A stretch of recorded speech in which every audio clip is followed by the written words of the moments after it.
Okay, my name is Dennis Gill. I'm with the Americans in Wartime Museum. Today's date is 3 June 2018.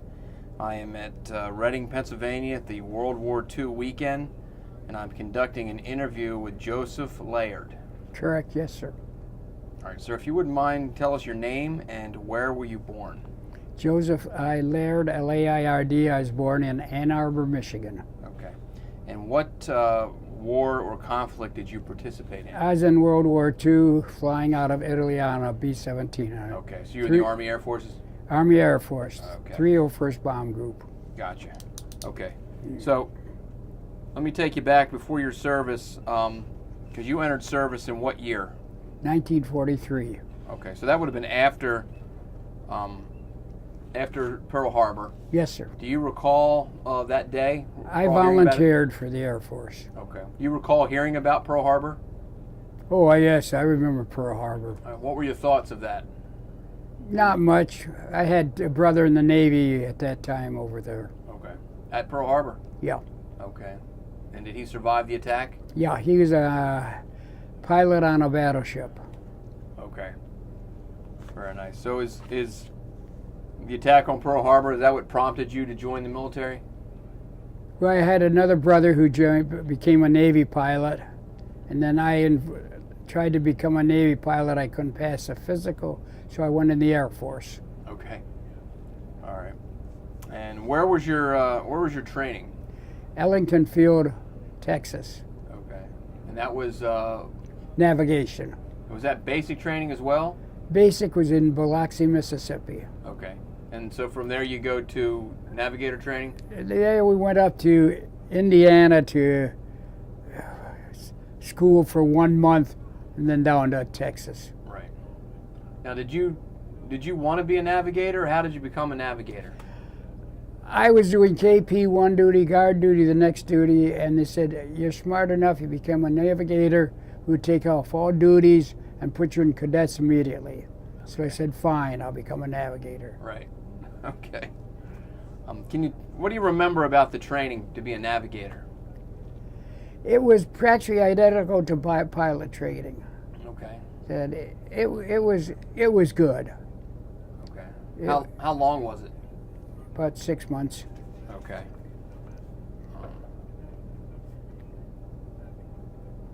I felt I was smart, and I ended up second in my class. Okay. So I figured I could get a commission as a navigator while I fight at City Hall. Right. So, what type, do you recall the aircraft that you would train on? C-47. C-47. And that was all inside the United States? Yeah. That you did training? Okay. When did you eventually go overseas? October of 45, Okay. back of 44. Okay. And where did you go? Foggia, Italy. We flew from United States up to Iceland, up to Greenland, Iceland, down to Valley, North Wales, then down to South Africa, then into Italy. Okay. Foggia. What can you tell us about Foggia? It was just an Italian city, Right. but there were about 3 Air Force bases around the city. We lived in an olive grove. Okay. We had steel mat runways and flying B-17s. B-17. Was that the only aircraft that flew out of the particular base that you were in? Except we'd have some C-47s, but they were observation. Right. Okay.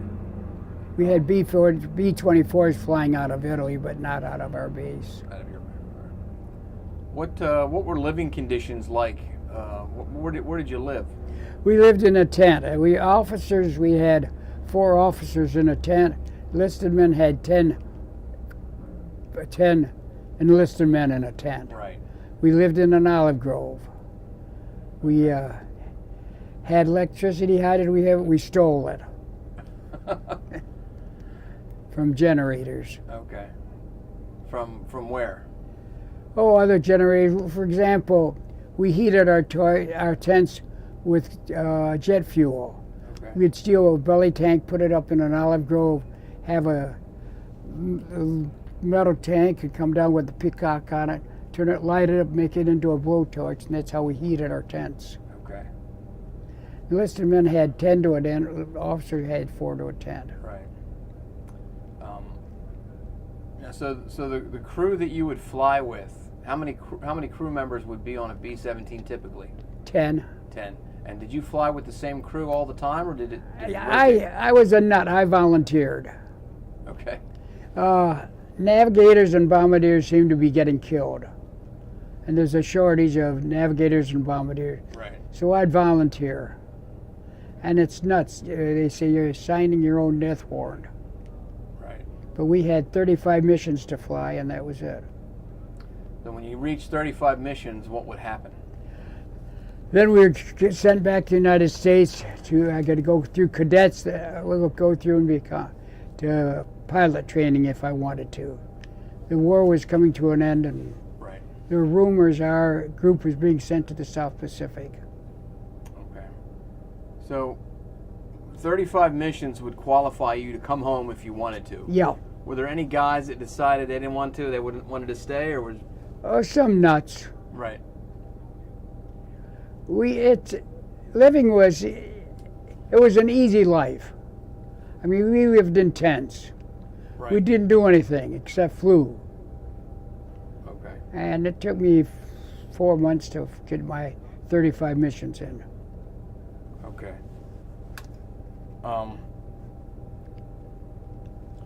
When you weren't flying missions, What was I doing? what was you doing? Was there anything to entertain yourself, or what? Nothing really. No. We had our air base, the 301st Bomb Group, we had metal strip landing. We did not have an airport. We did just metal strips. Right. And we really didn't do anything. We'd fly. We'd go and fly around Italy or down in the Mediterranean, or we'd buzz some hotels or something. But Right. it was an easy life. Was that because you were an officer, or was that? Well, we the as same an for- officer, we had 4 in a tent. Enlisted men had 6 to 8 in a tent. Right. But was it easy because you were an officer, or was it easy because you were all the flight crews the same as far as having it easy? I think we all had it easy. Right. You were there to fly missions. Right. And as I said, I got my 35 missions in something like 5 months, which is pretty a lot of flying. Yeah. And you had to board about 1 mission out of 5. You had to board due to engine trouble or something. Right. So tell us about your first combat mission. What was that like? We flew, our bomb missions were at 19 to 21,000 feet. And it was stupid. Being a navigator, I stand up in the front, looking down and watching it. But we would get flat. We'd have flak, but there's nothing to it really. Right. You either made it or you didn't. And we'd fly in a group of 4, 7, 7, 7, and 7. That's what we'd fly on a bombing run. Okay. And we'd bomb usually at about 18,000 feet.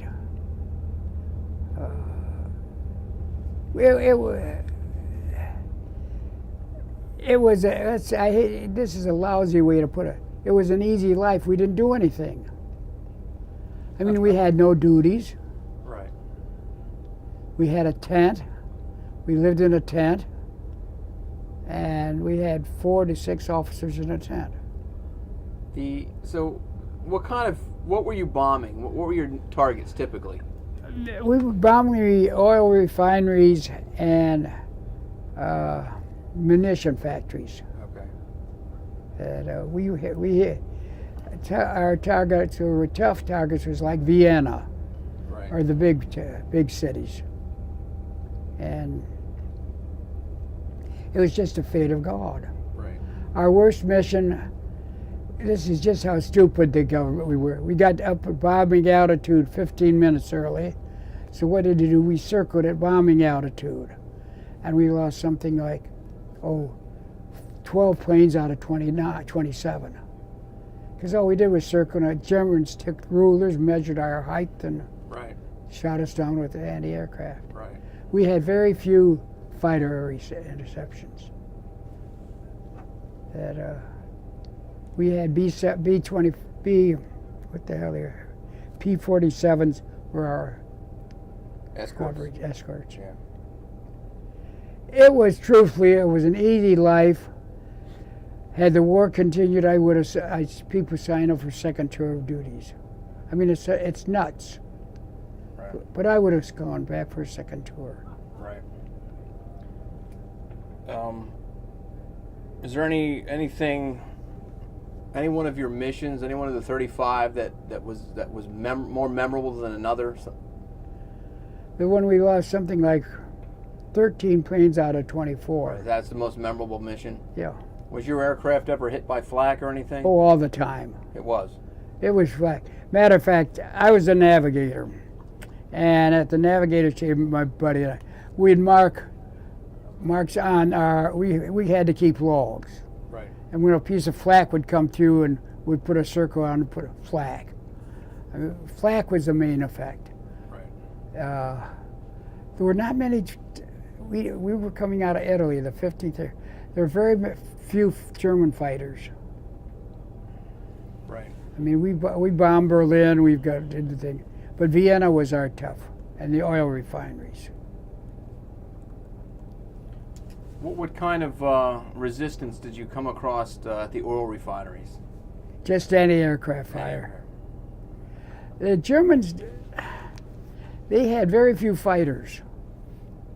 Okay. We'd have fighters come in, but very few. It was mainly anti-aircraft. And as I say, our stupid one, when we got there, once it's 15 minutes early, we circled a bombing altitude, we lost maybe 10 to 15 planes. Just through stupidity. Yeah. I mean, what the hell? We just circled bombing altitude. Our ETA was something like 10:15 in the morning.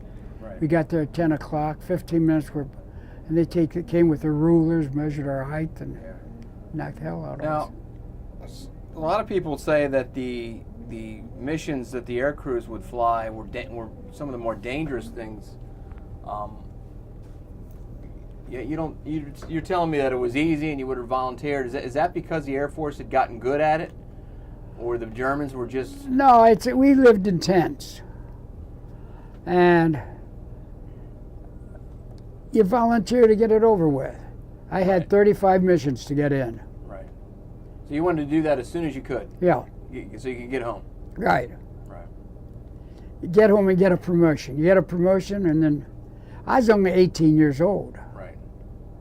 I was the first lieutenant at 19, and I could have then gone in. I would have gone in if the war continued. I would have gone into cadets as an officer to become a pilot. Right. Were you able to communicate at all with your family at home? You write letters or receive all letters? The time. Yeah. Italy was quite open. Yeah. That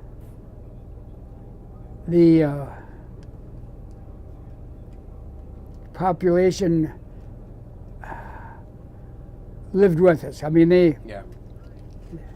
we were in southern Italy, and really, except for living in a tent and being cold in the winter, there was not much there. Yeah. We didn't have any duties. We just didn't do anything. And so, obviously, there was a chance you could get shot down. Oh yeah. What were you trained to do if you were ever shot down? Try to get away. We see, Italy's down here. Our targets appear. Switzerland was over here. Yeah.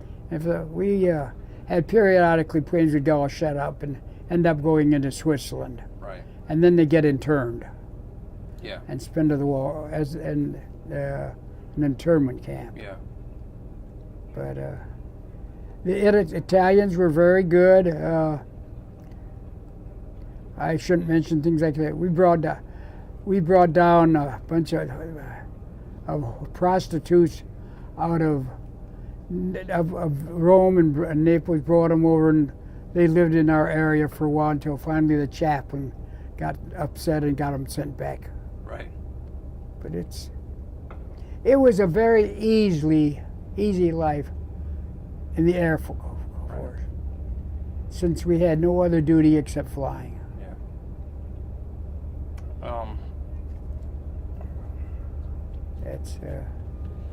The living conditions. As I said, we had 4 to 6 in a tent. What kind of chow are you eating? Chow was K-rash. I mean, K-rashes. the food stunk, but Right. remember, we were kids. Yeah. We were 18 and 19-year-old kids, and it was an adventure. It was an adventure. And for example, one thing I remember, we had a P-38 squadron came to our base. I was at the end of the runway watching them take off. I saw one take off, and this is how stupid someone. The right engine conked out. Well, the jackass put power into the left engine, went straight in. Right. And that was the end of it. About a couple of days later, I saw another one doing his right engine kicked out. He cut back on the left engine, brought it in on the belly, and as soon as that plane hit the ground, he was out running. So it's dumb. Yeah. But it was not a hard. I would have had the war continue. I would have volunteered for another tour of duty. Yeah. So after your 35 missions, where do you go from there? Home. You go home? Yeah. Okay. I came back to the States. I was then classified for pilot training, and there's room in the war was going to end. That was in June. The war was going to end. So they said, "What do you want to do?" I said, no. They said, "If you're pilot training, you can go through as an officer. Yeah. Or you can go back to Ellington Field as an officer and just wait it out." That's what I did. Yeah. The war ended about 4 months or 5 months later. Okay. But it's a young men's rope. I mean, Yeah. we had, as I say, our enlisted men had 10 in a tent. We had 4 to 5 as officers. No duties, nothing. What when you have an opportunity to look back on your service, how do you think that has affected your life in any way, either positive or negative? I think it was positive, and I had my oldest brother spent 21 years in the Navy. Okay. I I stayed in the Air Force, active in India, to active for 27 years. Okay. And it's I have no kicks. My two brothers were both Navy pilots, and I was the Air Force. So how long were you on active duty? About 36 months. 36 months. And then you went reserves? I went reserves. Okay. And what did you do in the reserves? Attended meetings once a week. And I would go on a 2-week tour. You were a navigator, or? Yeah, I was a good navigator. Then I was a first lieutenant. Then I went through engineering school, so Right. I ended up a light colonel. Okay. So you remained a navigator the whole time? No. Okay. I mean, I ended up a ground officer. Okay.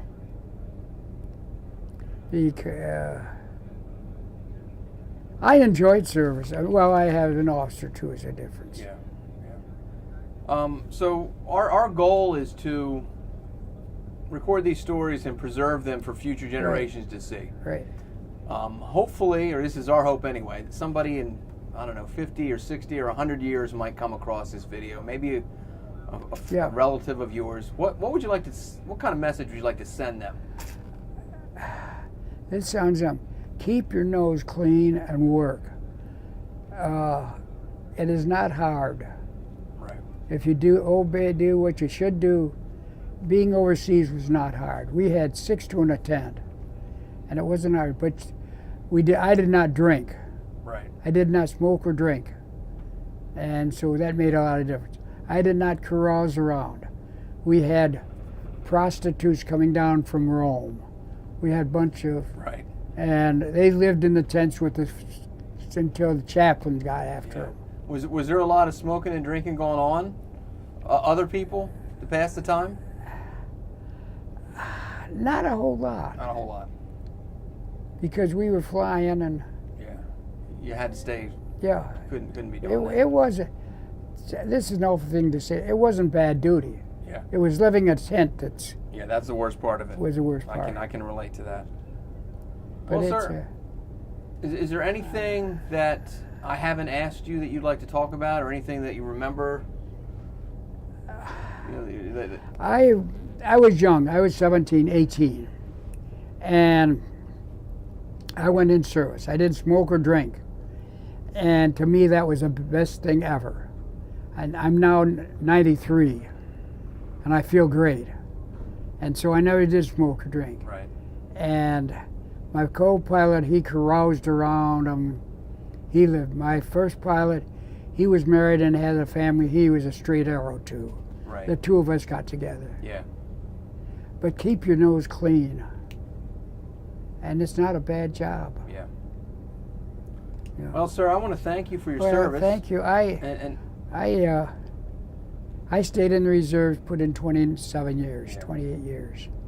I enjoyed it. yeah. Well, sounds like it.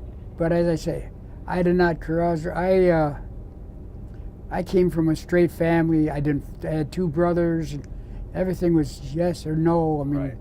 Right. we kept it clean. Kept it clean. All right. Well, I want to thank you for sitting down with us and telling us your well, story. thank you you for your service. This is amazing what you have here. Yes, it is. We enjoy doing it.